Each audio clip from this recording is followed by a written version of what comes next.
Hello, this is Reindeer's Bees, and today I'm going to talk about the unusual thing that I'm doing with my drones this year. So in the past day, I've started watching the interview with SGMI Media. It's a Michigan organization that focuses on reliable mite management. I also watched Frederick Dunn's interview with Zach Lamas as well.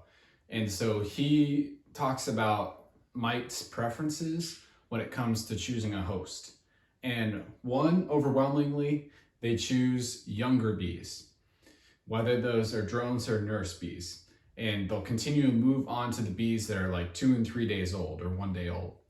And then the other thing that he talks about is that they overwhelmingly prefer adult drones to adult worker nurse bees. So that overturns a lot of information that we've previously had in beekeeping, that they prefer adult drones over adult worker bees. Because we've known for a long time that they much prefer adult drones or developing drones to developing workers, because they have 3 more days to make babies inside the cell, and they're also just bigger, and I think they have more nutrition because of that. So they're able to reproduce. I think he said they prefer drone brood like 50 times as much as worker brood. So that was really helpful information to understand that not only do they prefer the young workers, they also much prefer the young drones to the workers. So it makes a lot of sense, and it explains a lot of the things that I see in my hives each year. What will happen for me is I go through the year and I have relatively low mite counts using an alcohol wash when I do it on 300 nurse bees. Then in July, after my flow is over, I see huge spikes.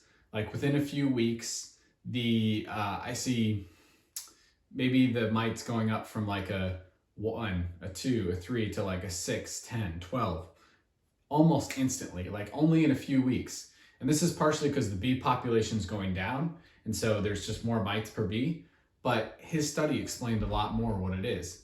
It's because the mites that were on the drones, well, there are no more drones hatching. And so all those mites are going to be on the young nurse bees that you're putting into your alcohol wash. So there were always more mites than you thought, but you just weren't testing for them.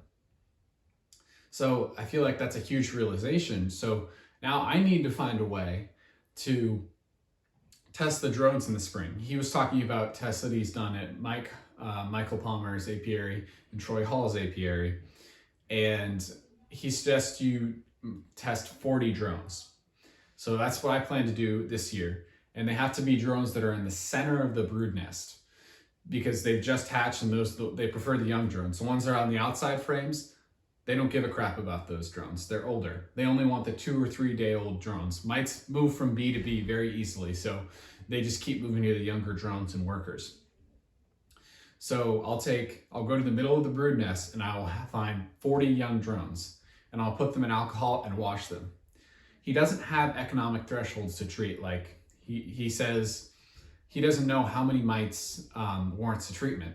But my plan is, let's say I test my 14 colonies.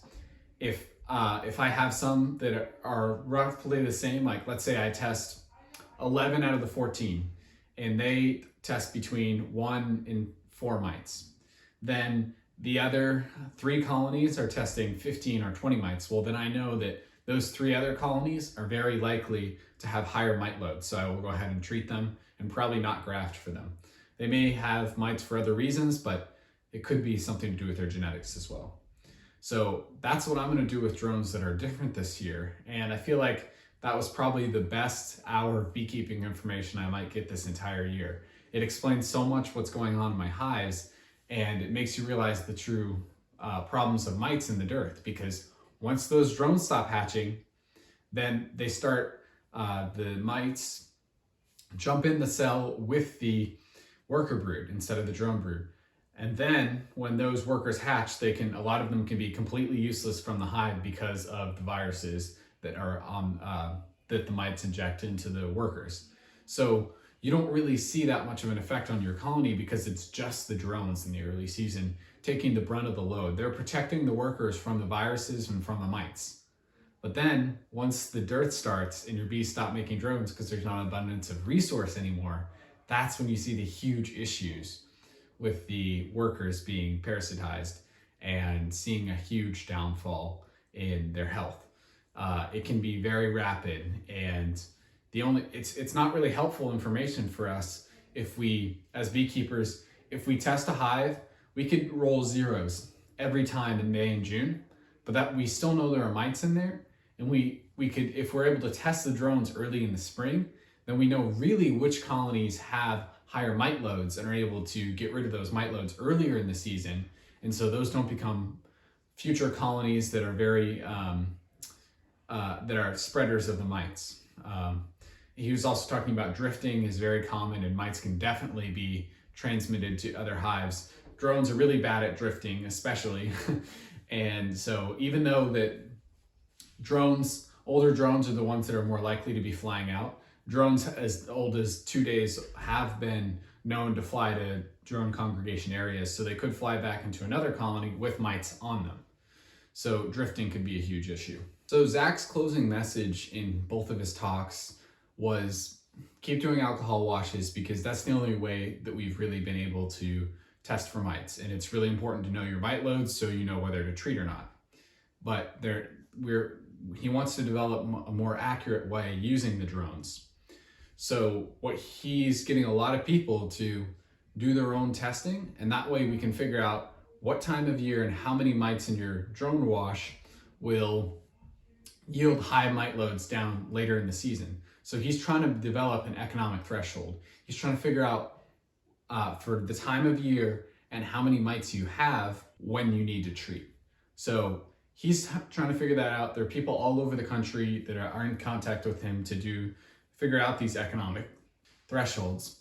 So hopefully over the next few years, we'll be able to figure out what those economic thresholds are, and so we have a much more reliable spring test. So we can sniff out which colonies have high mite loads in the spring that we're not able to test by nurse bee washes. So we'll be able to use the drones as a way to figure out early in the season whether our hives have high mite loads, and so we can prevent future crashes in the later season, which even more spread the mites because of robbing. So I think this is really important work. It excites me a lot. I know what I'm going to do this year. Like I said earlier, I'm going to test all 14 of my hives, and it's not that many drones. If each one of them produces over 500 drones, I'm not worried about it. That's plenty of drones to mate with all my queens. So I can't wait to do this test, and I think it'll be a really interesting development in beekeeping as this idea is propagated and hopefully propped up. I definitely want to talk to my bee club about it and inform the members about it as well, because I think it's really important. With mite washes, while they're not that effective early in the season, he did talk about how they're still relatively effective after there are no drones. You do get a decent idea of how many drones are or how many mites are in the colony. It may be too late, but you will get an somewhat accurate test. He makes the point that mites, they have on the nurse bees, they have a unequal distribution. They're not evenly placed through all the worker bees in the hive. They're on a select group of bees, the nurse bees, and at a very certain age, about 2 to 3 days old. So because of that, sometimes you can get inaccurate numbers in your alcohol wash, but overall, you're still going to be much better off testing for mites and treating according to that than just guessing. So I think that's really important to know. If you want to watch a video about how to do an alcohol wash, I'll put a video up here. Explains how to do it, and I think it'll really help you.